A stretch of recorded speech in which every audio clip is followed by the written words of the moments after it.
Welcome to Pensar Basketball. With the Eastern Conference Finals now wrapped and the Western Conference Finals on the verge of being wrapped, I think it might be time for this channel to take a bit of a departure from the NBA playoffs and focus on the Toronto Raptors, and specifically take a little moment to just reflect on where we are with the Raptors All-Star Scottie Barnes. Talking to Raptor fans over the last couple of months, it doesn't feel like there's a lot of juice and momentum behind this notion that the Raptors have a truly transcendent superstar on their hands. More so, there's a bit of, let's call it, cautious pessimism. There's a lot of, I guess this is what we have. It's good for now. There isn't a lot of Vince Carter. There's actually a lot more Chris Bosh. And I guess I'm here to make the case that Scottie Barnes is probably a lot better than you think he is. He's definitely a lot better than scouts thought he was in the 2021 draft. And I want to explore this idea of Scottie Barnes having MVP upside because it does seem like a pretty abstract thought. Now, Scottie Barnes, for all the good things that he does, it might be a little bit triggering for some people who are critics of Scottie to see him mentioned in the same breath as guys like Luka. But honestly, player comparisons for Scottie Barnes have always been very weird and very hard. He has been compared to so many different types of players. He's been compared to Chris Webber. He's been compared to, let's just go through this for a second, just to give you an idea of all the different players that Scottie Barnes has been compared to by smart people. He has been compared to Draymond Green by most draft analysts. He's been compared to Magic Johnson and Scottie Pippen by his own collegiate coach. He has been compared to Giannis Antetokounmpo. Magic Johnson compared Scottie Barnes to himself. So he has been compared to Aaron Gordon by Aaron Gordon himself. Aaron Gordon was asked, who's the next Aaron Gordon? Who's this guy? And Aaron Gordon was like, yeah, this guy's Scottie Barnes. It seems like this is a very weird player. Magic Johnson meets Aaron Gordon, meets Kevin Garnett, meets Scottie Pippen. What is this player? And I think that's part of the issue with trying to tie down Scottie Barnes. Now, there is a draft classmate of his in the 2021 draft who was compared to Luka Doncic, ironically, and that's Cade Cunningham. And he has touched nothing close to Luka levels. And just to put it into perspective, Scottie has also, to his credit or discredit, not touched Luka levels. To put this into context, Luka Doncic has placed top 10 in MVP voting in 5 of his first 6 seasons as an NBA professional. He averages 28.7 points per game. And if I told you that Scottie Barnes would ever average 28 points, not for 5 years, but rather even for a single season, I think you would probably call me crazy. So I'm not saying it's a tit for tat comparison. I'm not saying it's a completely exact comparison. I'm saying that Scottie Barnes succeeds on the basketball court in similar ways as Luka Doncic. Now, part of the brilliance of the NBA playoffs and the fact that the Raptors aren't in the playoffs and haven't been really in the playoff picture for the last 7 months, it's given me a lot of time to dig into the film of other players, specifically guys like Tyrese Haliburton, guys like Luka Doncic, guys like Shai Gilgeous-Alexander, Jalen Brunson. Now, Jalen Brunson today is talked about as one of the best point guards in the NBA. This is not how he was talked about 3 years ago, 4 years ago, 5 years ago. If he was, he certainly wouldn't have gone in the second round. So there's a case that players can evolve, that their shot making tendencies, body control, handle, things can develop, right? We often assume now Scottie Barnes is way ahead of where Jalen Brunson was in year 3. Certainly. He won Rookie of the Year. He's already an all-star. He leads his draft class in value of a replacement. He already averaged, last year, he averaged 78% from the free throw line. If free throw shooting is a good indication of shooting potential, Scottie Barnes has already addressed a ton of questions that scouts had about him coming in. Let's give a little shout out to Sam Vecini with his 0 level scorer comment. Well, Scottie Barnes averaged 20 points per game last season. It's not 29 points per game. It's not 35 points per game. It's not Michael Jordan stuff. It's certainly not MVP stuff. But let's get real here. Scottie Barnes was an all-star despite the fact that his team struggled. So let's talk about it. How does Luka Doncic score? Now, one of the things I've been noticing in terms of what makes Luka so unstoppable is his ability to navigate gaps. The other thing that makes him so unstoppable is his ability to see the floor, not just from the position of his vantage point, which is that he is significantly larger and stronger than most of the guys that he goes up against at the wing position, but rather also from the position of his heightened, elevated mind for basketball. And this is something that I talked about a lot with young players and also with some experienced players, guys like Pascal Siakam, guys like Jalen Brown, guys that I always believed didn't read the floor super well. Maybe they had the skill, maybe they worked on their handle, but ultimately they still had this process of navigating the game where they would take the ball, they would read the situation, and then they would decide what they were going to do. Scotty Barnes doesn't work like that. One player that I left off this list of players he's been compared to was actually a comparison that his own head coach made. Darko Rajakovic, who's more familiar with this player that he compared him to than perhaps any coach outside of his own coach, Mike Malone, and that was Nikola Jokic. He compared Scotty to Nikola Jokic in an interview that we posted on this channel. And of course, I myself have, interviewed Brian Macon, Scotty's trainer, several times for this channel. And he himself has drawn that Nikola Jokic adjacent comparison. Now, Scotty's not a center, but this Jokic Luka thing is actually much closer, in my opinion, to the ballpark of the type of player that Scottie Barnes is in the ways in which he will succeed on the basketball court than the Giannis freak athlete type.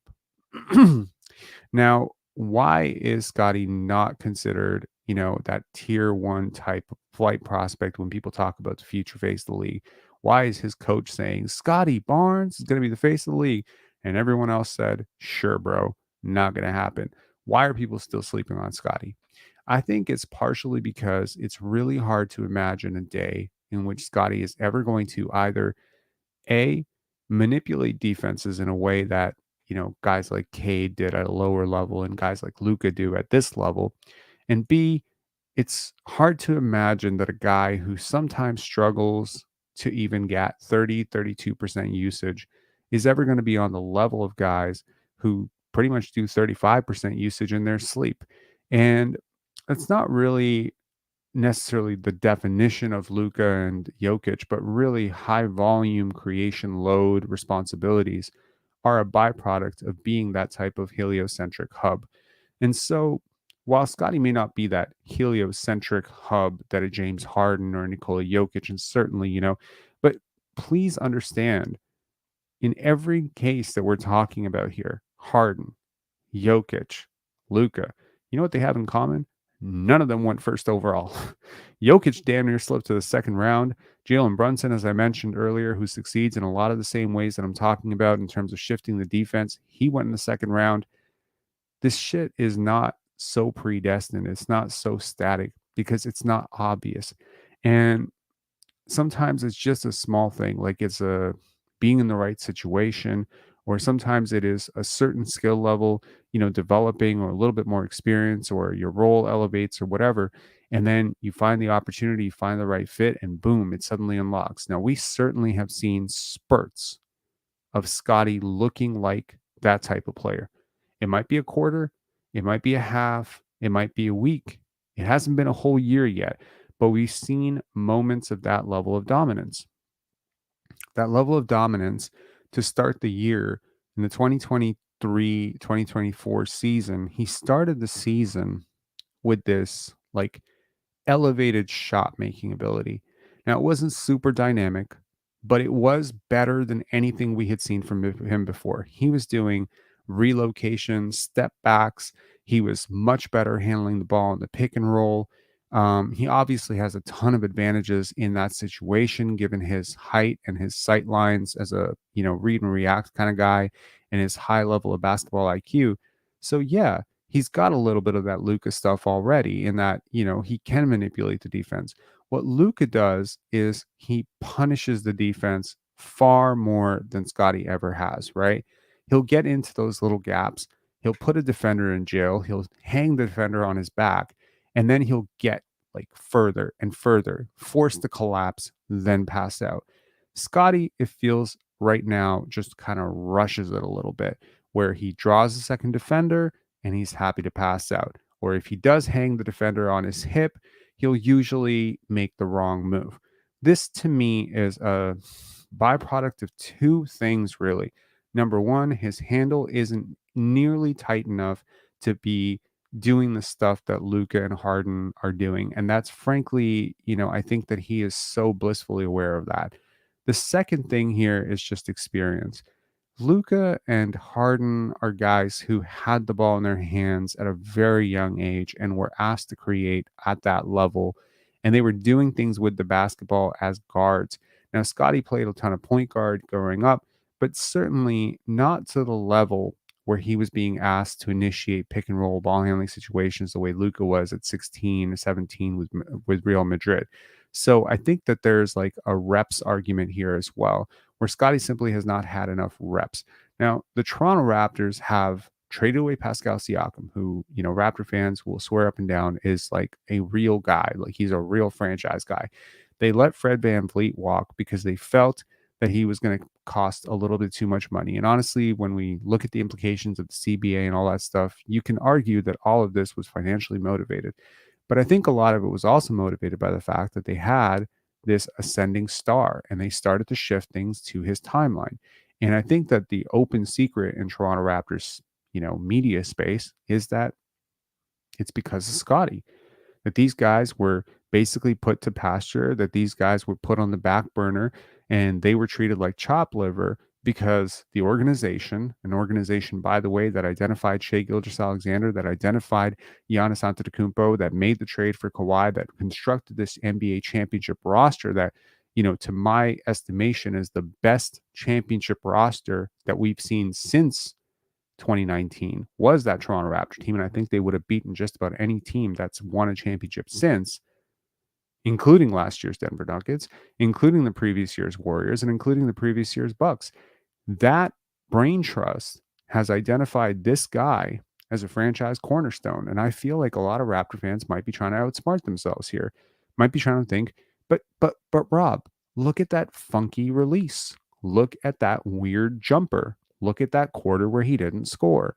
Look at that awkward handle. I think it's coming. But here's the thing. I want you to imagine that Scottie can handle the basketball a little bit better by next year, and to the point where it's actually a little bit better than a little bit better, that it gets to competent wing creator level, Paul George level, right? One of the things that a lot of players who develop their skills and develop their athleticism and get that opportunity to be a first guy, guys like Mikal Bridges, guys like Pascal Siakam, guys who weren't necessarily born into it, but who kind of evolve into it. Jaylen Brown, guys like that. Even Jason Tatum, to some extent, he took his lumps with this as well. One of the things they struggle with when they get to that next level is how to read the second level of the defense so they can really get past their guy. It's no problem. They have a series of counters, they have a jab, they have maybe a first step like an Anthony Edwards. But one of the things we're seeing even with Anthony Edwards right now is he doesn't make clean passes. So when he does get past his man with his elite burst and, his shifty shot making and his body control, which is all elite, when he gets to the rim, sometimes if he can't just go through a guy or over a guy and he has to make a pass, it's usually the wrong pass. And if it's not the wrong pass, it's the right pass at the wrong time. Or if it's the right pass at the right time, it's the right pass at the right time, but it's off target. We're seeing a lot of that. We've seen a lot of that with these stars who go through the playoffs and go through that first run. But I don't think we're going to see that with Scottie. He jumped a step. He already knows how to handle a double team. He just doesn't know how to force one yet. You know what I mean? He doesn't invite them yet. And that's the difference. So really the difference between Scottie and Luka is huge, obviously. offensively. Defensively, Scottie has him beaten every single category. He's bigger, stronger, he's more athletic, he's a better defender, he's a better shot blocker, he's a better steals guy. He's longer, he's stronger, he's wider, he's everything, right? Defensively, this is no contest. So, can Scottie do enough for his offense to bridge that tremendous gap? Wait and see. It's hard to imagine right now, but you look at how Luka is succeeding and you see some of the pieces around him. These are not stars. Kyrie Irving is a star. PJ Washington was a forgotten role player in Charlotte, right? Derrick Jones Jr. is a veteran minimum guy. Derek Lively is a rookie. Daniel Gafford was a toss in Washington. You can argue that these guys are really good players. Jaden Hardy was a second round pick.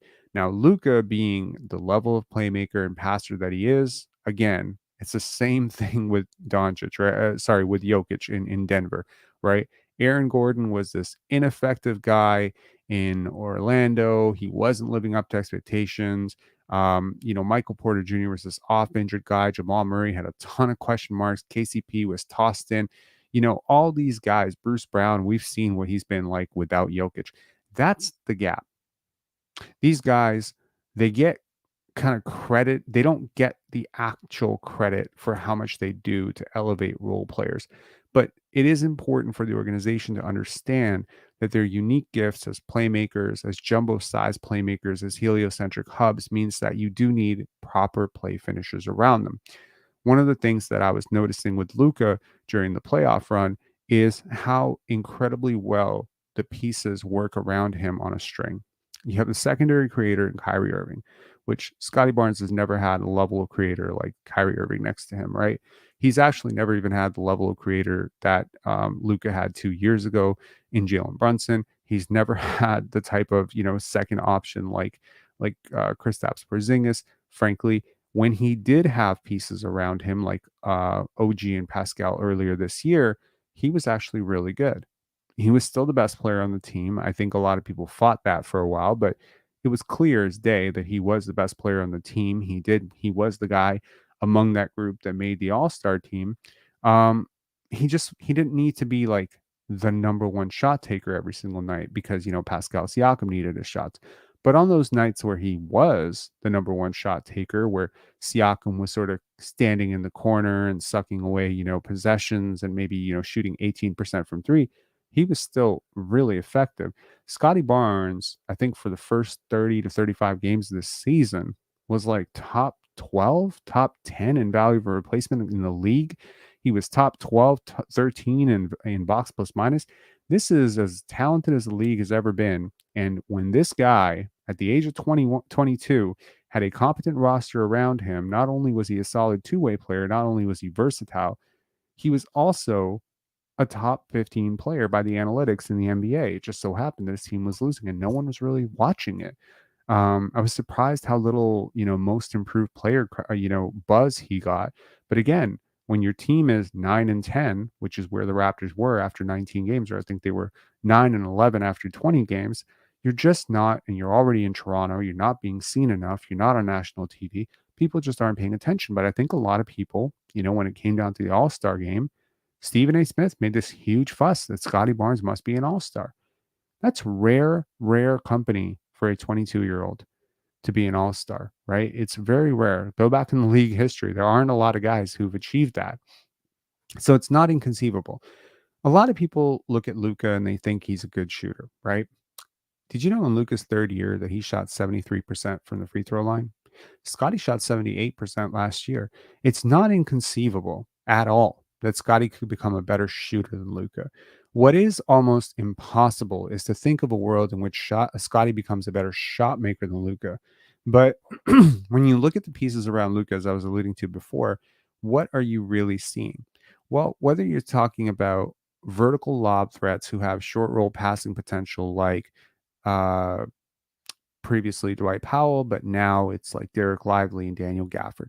So that's a release because Luka likes to bring that second defender and then he likes to release the pass right before he's ready to shoot or right as he's ready to shoot. Sometimes you'll see him go into the shot motion and then throw a double hand dart right to the paint. or throw a lob. Scottie is very capable of doing stuff like that, right? Scottie's also a transition terror. He is faster than Luka. Like he is a significantly faster engine. So he has that potential to kind of run a fast break like a Jason Kidd or like a Magic Johnson. Like Luka, he kind of plods the pace down. He plays at his own speed because he's a very slow player. But Scottie has that second burst where he can really get past his man. We've obviously seen some big fourth quarter closing moments. So there's no denying that both these guys that we're talking about here are super clutch, right? The difference is how they do it. Scotty was bully ball, right? He goes shoulder down, dip, hook shot, awkward finish, weird shots, stuff like that. But actually, if you compare year 3 to year 3, their true shooting percentage is not that far apart. I know that Scotty gets this rep as like a really inefficient scorer, and he is. By his definition, he is. He's not that inefficient. The real gap between these two players is really apart from the fact that Luka invites that double team, waits a little bit longer, takes more shots, is really usage and free throw rate. Luka gets to the line like a beast, right? I think it was like per 100 possessions. I was looking at the gap. It's almost twice. It's twice the rate. And that's accounting for so much of the scoring differential between these two guys. Because obviously, if Scotty Barnes got to the line more, can you imagine how efficient his true shooting percentage would be? It just makes sense, right? You shoot 78% from the line. I mean, Scotty already shoots like crazy high percentage from the line relative to what people thought he was going to shoot from the line. I think most people thought he was going to shoot like 60s his whole career because his shot was so bad. But if this guy can get himself up to like 80% from the line, I mean, my God, like, and he can get to the line more often, you're going to see that true shooting percentage climb up from 56, 57, 58, 60. As he gets stronger and stronger and his touch gets better around the basket, you could see this climb up to 62. Well, now we just have to think about the volume.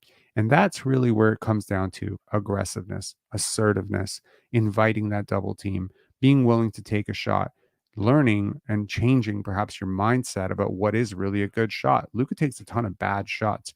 This is always counterintuitive because when you have players like Scotty who've kind of grown up learning how to make the right play, always want to make the right play, sometimes it doesn't always show up in their shot volume, right? Sometimes they have nights where they go like, I don't know, they take 12 shots because a teammate has it going or a particular coverage is always going to double them. And so therein lies that difference that will probably be always there. I don't think that mindset necessarily changes. I don't think Scotty's ever going to come out and be like, okay, tonight I'm emptying the clip. I'm Kawhi Leonard. I'm going to take 45 shots. Or maybe he will. I don't think he will, but maybe he will. The point is, at 22, the canvas is wide open. Scottie Barnes has MVP potential, in my opinion, and it's legit MVP potential. There are maybe 15 to 20 players in the entire league that I can say even have 1% MVP potential. He has, in my opinion, 5 to 10% MVP potential. What's required really is ball handling, shot making, mid range pull ups, a renewed focus, and perhaps some various techniques because he doesn't flop very often. He doesn't flop ever, of getting to the line and initiating contact, inviting that contact, and finishing through contact. This will come through, just more training with Brian. This will come through added strength. But I'll tell you right now, as an athlete, he's on another level than Luka in terms of conditioning. He's on another level than Luka. I mean, this guy, if you look at the distance travel per game, I mean, he might be lapping Luka, right? So the energy and focus. The other thing that I think, just to kind of tie this up so that I'm not talking for 35, 45 minutes, because this isn't like a topic that warrants a 50-minute discussion. But I do want to say, how many positions can Scotty guard for you? Now, this is an interesting thought experiment. I want you to imagine the Dallas Mavericks, they play tonight, right? And let's just say their entire team, can't play. And they got like 4 guys or whatever. And they got to get Scottie Barnes. Just randomly is a really random example. Scottie Barnes coming on to their team, and he's going to plug in at the 5. Are they cooked? Because Scottie Barnes got to play 5? I don't think they're cooked. I don't think they're cooked. I think Scottie Barnes is going to bang with Rudy Gobert. He's going to box out, Karl Anthony Towns is going to do a good job, just like he has when he's had to guard Joel Embiid or anybody. So he's going to fill in for Gafford and Lively, and he's going to do that for you, right? He's going to do the dirty work. He's going to block some shots. He's going to protect the rim a little bit. Maybe not as well as some of those guys because he's shorter than those guys, but he'll do his best and he'll function in that role. You know, he'll probably pick up your offense within a couple of days. You know, okay. Well, what if he had to function in the PJ Washington role? Like, what if like Gafford or Lively are there, but they're missing their like small ball versatile wing? I think he can do that too. Okay, well, what if Kyrie's missing? So they need a secondary initiator next to Luka. Well, this might be a bit of a clunky fit. Scotty and Luka, maybe the spacing won't be as nice, but I'm pretty sure he can fill in. What if he had to fill in for Luka? How many players in the league could you say could fill in for Kyrie, Luka, and Daniel Gafford in the same person? And PJ Washington, right? He probably can't fill in for Derek Jones, and you know that's more of a point of attack, screen navigation stuff. But maybe he could fill in for him too. He's everything. And one of the weirdest things for a player is when you're everything, your rise can be very sudden and very spontaneous. Um, because there is no skill in Scottie Barnes' tool chest right now that he can spam. There's nothing. Almost every superstar has like this one thing or two things or three things that they do at like the 99th percentile. You know what I mean? Like they're like the best at it. Luca, it's like shot making and passing, right? Like the ability to, you know, bend the defense and initiate the pick and roll, suck in that second defender, you know, make these tough off balance shots. Like that's an elite skill. There aren't four guys in the league that are better than him at it. You know, with Rudy Gobert, it's like rim protection and rim deterrence, right? Like he's a defensive superstar. Like there aren't five guys in the league that are better than him at that. But with Scotty, what is it? Is it rebounding? No. Is it perimeter defense? No. Is it, you know, is it transition defense? No. Is it rim protection? No. Is it shot making? No. Is it passing? No. He's not elite at anything. Scottie Barnes is not elite at anything. And that is really a recipe for not becoming that MVP type player, right? Because MVPs have this one thing or two things or three things that they go to consistently. And it is through that one thing that they can go to consistently, like Hakeem with his post work and his footwork in the post, made him a terror, right? And his shot blocking. Defensively, he leveraged one thing. Hakeem was not a perfect player. He was not the perfect passer. He wasn't a great perimeter defender. But, you know, they kept him in the zone at which he was 99th percentile. Rudy Gobert, defensive player of the year. He's getting cooked. He's getting cooked on the perimeter. Why? He can't be out there, right? So, in a weird way, Scotty suffers from this strange affliction of perfection generalization, a term that I just invented up, which substitutes really a player who is trying to be not bad at anything. And he's succeeding in that. Scotty isn't really bad at anything, is he? What is Scotty Barnes' greatest weakness? Think about it for a bit. Get back to me in the comments. What's that big weakness? Is he a super terrible 3-point shooter? Is he one of the 50 worst anything in the NBA? 50 worst athletes? No. 50 worst jump shooters? No. 50 worst free throw shooters? No. 50 worst 3-point shooters? No. 50 worst rebounders, passers, shot makers, pick and roll ball handlers, rollers, screeners. He does everything. He does everything. And unfortunately, our brains are conditioned to believe that guys who do everything are role players. So if you want to, you know, ask yourself, if you're a Scottie Barnes fan, why your friend down in Atlanta doesn't see a superstar in him, it's because he does so many things well. He does role player things. He does so many role player things that it's hard to not see. It's hard to not see a role player when you look at him, right? And it's hard to imagine a player who ever had this and then became a superstar. But they do exist. They do exist. You know, people reference Kawhi. Kawhi was like really, really elite defensively, right? But offensively, he had nothing to go to. Nothing. The jump shot was not like in the top tier, it wasn't a top shelf jump shot, it wasn't a top shelf handle, he wasn't a top shelf passer. With Scottie, I will say that there is one thing that maybe is his ace in the hole skill, and that is his passing. Some people will disagree with that. They won't say he's a 99th percentile passer. For his position at his size, he is definitely 99th percentile as a passer. So that passing ability will probably become the gateway to unlock all that other stuff, that Luka stuff that we're talking about.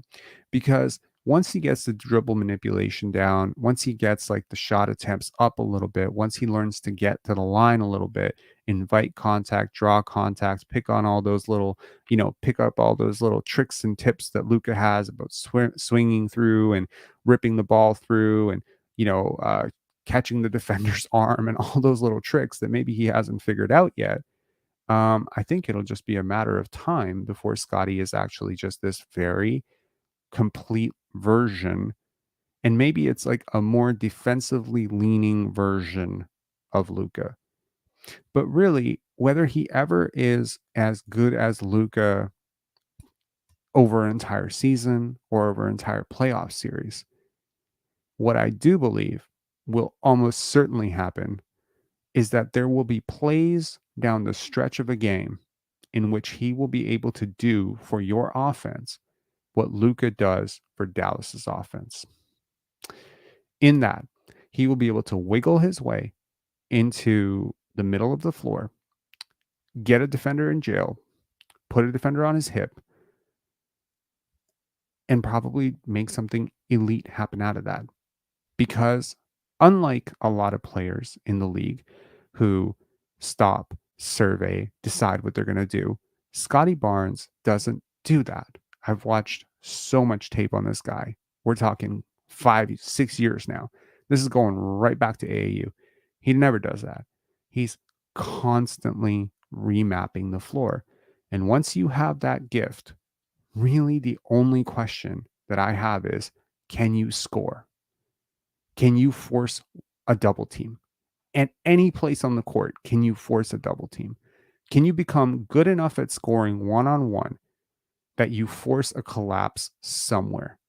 Because the way basketball works is that you just need that first collapse, and then the whole offense starts from that. Scottie too often starts that collapse process with his back to the basket. This is starting almost, it's a compensation because he doesn't trust his handle, in my opinion. Once he trusts his handle, that he can competently not only navigate the floor and get to his spots, because he does have spots and they are emerging slowly. We're seeing little turnarounds, we're seeing little pull-ups. What I'm trying to tell you is once he gets that handle, and that is really the key to unlock all this stuff, because the handle gets him to the places on the court, once he gets to those places on the court, then it's just repetitions. The physicality and the physical profile is very similar to Luka in that he's huge, he's wide, he's strong, and he's balanced. That's the Luka recipe. And he can pass. He can pass over the defense. He has angles available to him that Jalen Brunson can't even dream of, that Fred VanVleet can't dream of. When you can pass at this size, you're a cheat code. You're a walking cheat code. All you need is angles to make passes. And those angles are far, far more likely. That's why Scottie Barnes succeeds in transition, because those angles are plentiful in transition. But in the half court, when the Raptors get stuck in their, stagnant play, and he's, trying to run a dribble handoff, and then, we're doing back and forth, and Gary's in one corner, and, OG spotting up in the other corner, and now RJ or whatever. The whole thing is just set up to funnel him into places he doesn't want to go. And there's help in places that he can't navigate because his handle isn't tight enough. So really at this point, the only gap that I can think of in Scottie Barnes's, way is his handle. Once he gets his handle down, he can comfortably get into the post. He can get into places where he wants to score.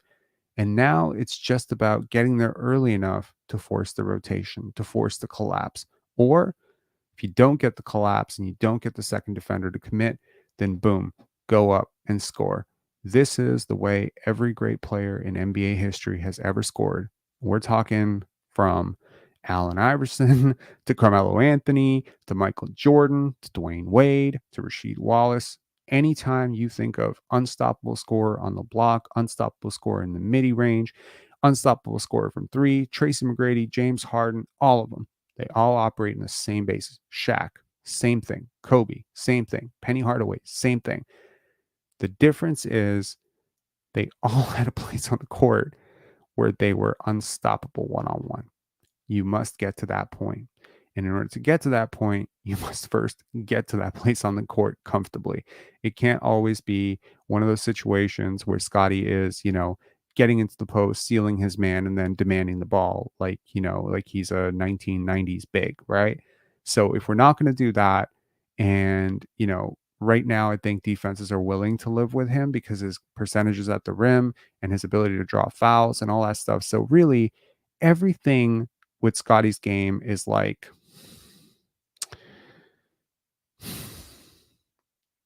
it's like right at the surface. The water is just about to overflow. We got like just put like a few more, like one shot in. Just put one shot, one shot. It's this much. Water's already this full. You got to put this much, and the whole thing is just going to flow. The whole thing flows. He's so close, man. I don't think people realize it. I really don't. Don't tell me next year you're surprised by it. He might get there this year. He might already be there right now, honestly. But I feel that this guy is about to surprise a lot of people. And if he becomes that good, just wait till you see how good Emmanuel Quickly, RJ Barrett, Jakob Pertl, Greg Dick, and those guys become. Because the one thing that the Raptors have lacked since Kawhi left was a first option who could reliably suck in a double team and punish the defense for overcommitting. Siakam wasn't it. I promise you, he does not read the game that way. Even if I wish I could give Scotty Barnes Pascal Siakam's handle and overall scoring package, he would be freaking unstoppable. Well, think about it. I can't. What's easier? Scotty Barnes developing Pascal's scoring package or Pascal Siakam getting Scotty Barnes' understanding of basketball? Honestly, at 22, he's leap years ahead of where Pascal Siakam was at this age. Leap years. So if Scotty continues to work, the Toronto Raptors indeed do have a first team All NBA, future MVP type of guy on their hands. Will he win MVP? No idea. Probably not. Going to be Victor Wembanyama for the next 15 years unless he gets injured. Or maybe Anthony Edwards. There's a lot of talent in the league. I'm not making any proclamations that he's going to win MVP or whatever. I think what I'm saying is that he will be an MVP type player. What I mean by MVP type player, like Luka this year. Luka's been an MVP type player for 5 years. He's won 0 MVPs. Okay. Joel Embiid's been an MVP player for 4 years. He's won 1 MVP. Jokic has been an MVP player for 6 years. He's won 3 MVPs. So my point is, in that conversation, Shea's been an MVP player for a year and a half. He's won 0 MVPs, and he might not win one ever. So my point is, on that level, top shelf, better than Donovan Mitchell, better than Tyrese Halliburton, but maybe worse than Nikola Jokic. Somewhere in that range of the upper echelon, the type of guys who get you to championships. I think the Raptors have that guy in Scottie Barnes. Let me know in the comment section what you think about this extended rant. And there are 10 comments here. Appreciate y'all. It's 7 a.m. 7 a.m. Thank you for the nice. He's not a winning basketball player, best guy in a bad team. Not true. Scottie accelerated the rebuild process without question. Facts. Scottie needs to work on his offense this offseason. He needs to be more assertive. Agreed. Lions production, Magic Johnson. Yup.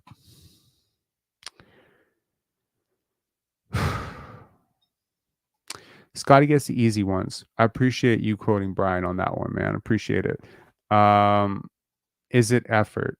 I'm not sure what that refers to, but yeah, I'm sure, it just comes down to, as I said, it's the handle. The handle unlocks the scoring package, and the assertiveness. He's really like 3 steps away from it. And I think those steps are pretty close. Part of it is developing the handle and doing the reps. The next part is actually trusting that handle and getting comfortable with that handle in like live game situations, right? Different situations. Scotty's never had like what I consider like the right handle for a guard. Like even watching him in AAU, it always felt like his handle was a little wide, a little loose, a little flimsy, right? And at the NBA level, if his handle is way better than people think it is, but it's also worse than it needs to be. So what I'm trying to say is like if his handle was as bad as some people want to pretend it is, I promise you he would have like 6 turnovers a game. His turnover rate is way lower than Luka's was in year 3. Okay. So he handles the ball a lot. He initiates the offense a lot for the Raptors. He was much better in pick and roll this year. I think his game kind of fell off in the second half as the pressure to win and maybe even the incentive to win and the teammates around him shifted. But with another year with Emmanuel Quickley, with the losing that they endured this year, I expect him to come out like gangbusters. I do expect him to be like a 6, 7 boxes minus guy next year. Top shelf, all-star, perennially. I expect Scotty to make 12, 13, 14 all-star games. What he can do beyond that is really anyone's guess at this point. But my guess would be he's going to be in that MVP conversation before you know it. All right. Talk to y'all later. Peace. Have a good one.